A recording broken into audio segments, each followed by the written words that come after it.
नमस्कार दोस्तों हमारे ये video career in merchant navy का सेकंड वीडियो है। इस वीडियो में हम बात करेंगे जीपी रेटिंग कोर्स के बारे में। जीपी रेटिंग का फुल फॉर्म है general purpose rating. GP rating क्या है? जीपी रेटिंग मर्चेंट नेवी का सबसे बेसिक वे है मर्चेंट नेवी ज्वाइन करने के लिए। यदि आप गांव से बिलोंग करते हैं, यदि आप सरकारी स्कूल में पढ़े हैं, यदि आप कॉमर्स साइड से हैं या आर्ट साइड से हैं, तो आप जीपी रेटिंग का कोर्स करके मर्चेंट नेवी ज्वाइन कर सकते हैं। परंतु एक बात ध्यान रखिएगा, इस लाइन में बहुत सारी फ्रॉड्स हैं। आपका एक गलत स्टेप आपके माता पिता का मेहनत का पैसा जो कमाए हैं वो सेविंग को सबको ख़त्म कर सकती है। मर्चेंट नेवी में क्या क्या फ्रॉड्स होती है, इसके लिए मैं एक वीडियो अलग से बनाया हूँ, आप जाके उसको ज़रूर देख लीजिएगा। आज हम बात करेंगे जीपी रेटिंग कोर्स के बारे में। दोस्तों, आज के डेट में इंडिया में लगभग 40 से 45 कॉलेजेस ऐसी है जो डीजी अप्रूव्ड है और जीपी रेटिंग का कोर्स कराती है। परंतु 3-4 कॉलेज को छोड़ दें तो बाकी जितनी भी कॉलेजेस है आपसे कोर्स तो कराएगी, बट नौकरी की कोई गारंटी नहीं। तो आप बड़ी सोच समझ के अपना कॉलेज सेलेक्ट कीजिएगा। हम आगे वाला वीडियो में बताएंगे कि कौन कौन सी कॉलेजेस हैं जो जीपी रेटिंग कोर्स के लिए बढ़िया है और वो आपको सही प्लेसमेंट करा सकती है। जीपी रेटिंग का कोर्स 6 मंथ का होती है, जिसके लिए कॉलेजेस आपसे 1.5 लाख से 4 लाख के बीच में चार्ज करते हैं और 6 मंथ का कोर्स कंप्लीट कराते हैं। अब हम बात करेंगे जीपी रेटिंग का कोर्स करके आप किस किस रैंक में जॉब कर सकते हैं और आपकी सैलरीज क्या होगी। मर्चेंट नेवी में शिप में 3 डिपार्टमेंट्स होती है, डेक साइड, इंजन साइड और सैलून डिपार्टमेंट। नंबर 1 है डेक साइड। डेक साइड आप देखे होंगे, डेक साइड में कुछ लोग बढ़िया ड्रेस पहनकर कैप्टन के साथ बाइक ओनर्स लेकर ब्रिज पे से वॉच कीपिंग करते हैं, लोडिंग डिस्चार्जिंग, जहाज़ को पोर्ट में लगाने में रस्सी पास करते हैं। ये जो काम होती है वो डेक साइड का काम होती है। नंबर 2 है इंजन साइड। इंजन साइड में इंजीनियर्स लोग रहते हैं जो इंजन का मेंटेनेंस करते हैं। बहुत सारी मशीनें रहती हैं, बहुत सारे कंप्रेशर होती है, इन सब का रिस्पॉन्सिबिलिटी इंजन साइड वालों का होती है। नंबर 3 है सैलून डिपार्टमेंट। एक शिप के अंदर ऑफिसर्स एंड क्रूज मिला के लगभग 25 से 29 मेंबर्स होते हैं। चीफ कुक का कार्य है इनके लिए खाना रेडी करना, इनके लिए ब्रेकफास्ट, इनके लिए लंच, इसके लिए डिनर, इनके लिए जो भी स्नैक्स की ज़रूरत है वो चीफ कुक का कार्य होती है। चीफ कुक का एक हेल्पर भी होता है जिसे हम जनरल स्टूवर्ड कहते हैं, जीएस कहते हैं। कभी कभार शिप का जो ऑफिसर्स होते हैं उनका कैबिन भी साफ़ सफाई करना पड़ता है, ये काम स्टूवर्ड करता है। तो ये सारी चीज़ें जो हैं ये सब सैलून डिपार्टमेंट में आती है। अब हम बात करेंगे रैंक्स एंड सैलरी की। तो सबसे पहले हम बात करते हैं, चलिए, सैलून डिपार्टमेंट की। बेसिकली एक शिप में सैलून डिपार्टमेंट में 2 या 3 लोग रहते हैं। नंबर 1 जो होते हैं वो चीफ कुक होते हैं। Number 2 general steward. तो हम बात करते हैं जनरल स्टूवर्ड की। जनरल स्टूवर्ड का कार्य है चीफ कुक का हेल्प करना और फूड सर्व करना। और चीफ कुक का कार्य है शिप में जितने भी मेंबर्स होते हैं, जितने भी ऑफिसर्स होते हैं, क्रू मेंबर्स होते हैं, सबके लिए स्वादिष्ट खाना बनाना, उनके लिए ब्रेकफास्ट रेडी करना, उनके लिए लंच रेडी करना, उनके लिए स्नैक्स रेडी करना, उनके लिए डिनर रेडी करना, उनके लिए हेल्दी एंड स्वादिष्ट खाना बनाना ताकि वो हमेशा एक्टिव रहे। अब हम बात करते हैं इनके सैलरी की। यदि हम जीएस की सैलरी की बात करें तो 200 USD टू 500 USD होती है।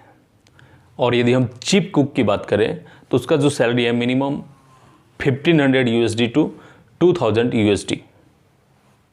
यदि आपको कुकिंग करना और अच्छी रेसिपी बनानी अच्छी लगती है तो आपका भी एक बढ़िया करियर है मर्चेंट नेवी में। सबसे पहले आपको जीएस रैंक मिलती है और इसके लिए आपको CCMC का कोर्स करना पड़ता है। परंतु यदि आप कोई अच्छी एकेडमी से ये कोर्स कंप्लीट करते हैं तो आपको अच्छी प्लेसमेंट की चांसेस है। चीफ कुक के लिए आपको मिनिमम 24 मंथ का शिप में सेलिंग आवश्यक है। इसके बाद आप COC के लिए अप्लाई कर सकते हैं। सिर्फ COC मिल जाने से आप चीफ कुक नहीं बन सकते हैं, इसके लिए आपको हार्ड वर्क और फुली डेडिकेशन की आवश्यकता है। जीपी रेटिंग कोर्स कंप्लीट के बाद आपके पास 2 ऑप्शन होते हैं, एक है डेक साइड और दूसरा है इंजन साइड। यदि आप डेक साइड से जाते हैं तो आप शिप पे एज अ ट्रेनी ओएस चढ़ेंगे, और यदि आप इंजन साइड से जाते हैं तो आप एज अ ट्रेनी वाई पर चढ़ेंगे। दोनों का सैलरी सिमिलर होती है। आपको जो मैं सैलरी बताऊंगा वो एक एवरेज सैलरी होगा। एक्चुअल सैलरी डिपेंड करता है type of company and type of vessel पे। यदि आप बल्क कैरियर वेसल पे जाते हैं तो आपका जो सैलरी होगा थोड़ा कम होगा, और यदि आप ऑयल टैंकर वेसल पे जाते हैं तो आपका सैलरी ज़्यादा होगा।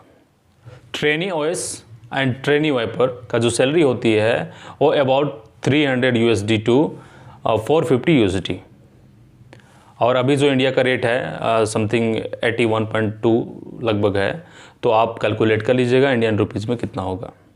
इसके बाद जो नेक्स्ट रैंक है वो डेक साइड में ओएस का होता है और इंजन साइड में वाइपर का होता है।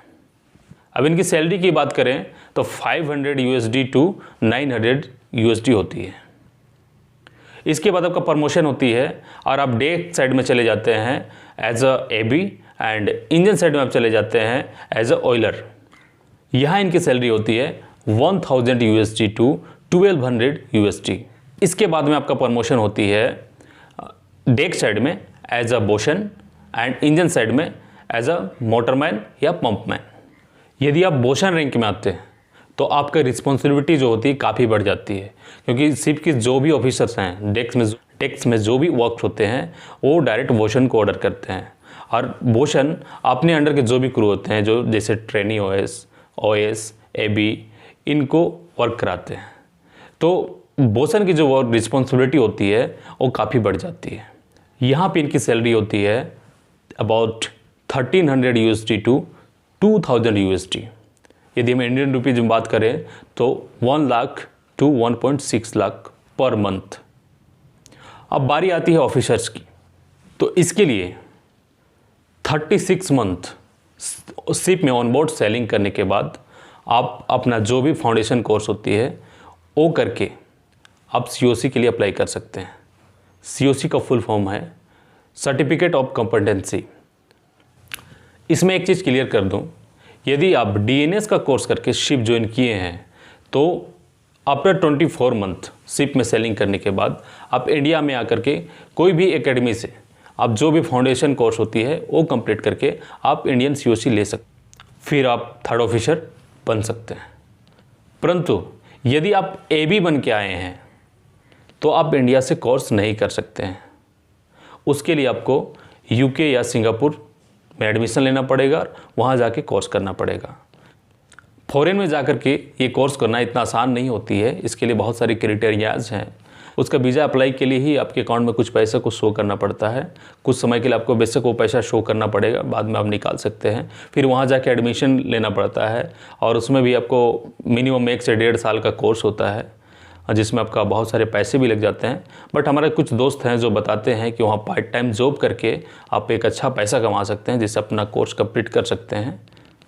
इनका जो भी फाउंडेशन कोर्सेस है उसको कंप्लीट करने में लगभग 1 से 1.5 साल तो आराम से कट जाते हैं, जिसके बाद आपको एक प्यारा सा सर्टिफिकेट मिलता है जिससे हम COC कहते हैं।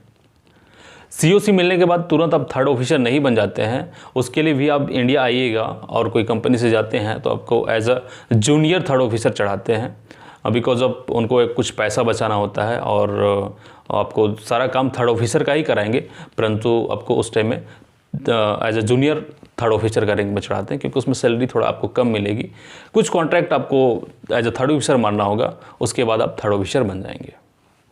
फिर ऐसा ही आपका प्रमोशन होता जाएगा। कुछ एक्सपीरियंस के बाद में आप सेकंड ऑफिसर बनते हैं, फिर कुछ चीफ मेट्स की एग्ज़ाम्स होती है, वो क्लियर करने के बाद आप चीफ ऑफिसर बनते हैं। उसके बाद कुछ और फाउंडेशन एग्ज़ाम होती है जिसको क्लियर करते हैं तो आप एज अ कैप्टन बनते हैं, मास्टर ऑफ द शिप बनते हैं।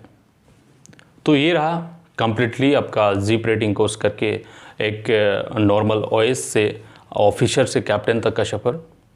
तो हम नेक्स्ट वीडियो में बात करेंगे how to become officer in merchant navy और उनकी क्या क्या सैलरीज होती है। तो दोस्तों, यदि अभी तक हमारे चैनल को आप सब्सक्राइब नहीं किए हैं तो प्लीज़ मेरे चैनल को सब्सक्राइब कर लीजिएगा। मिलते हैं नेक्स्ट वीडियो में, तब तक के लिए बाय बाय।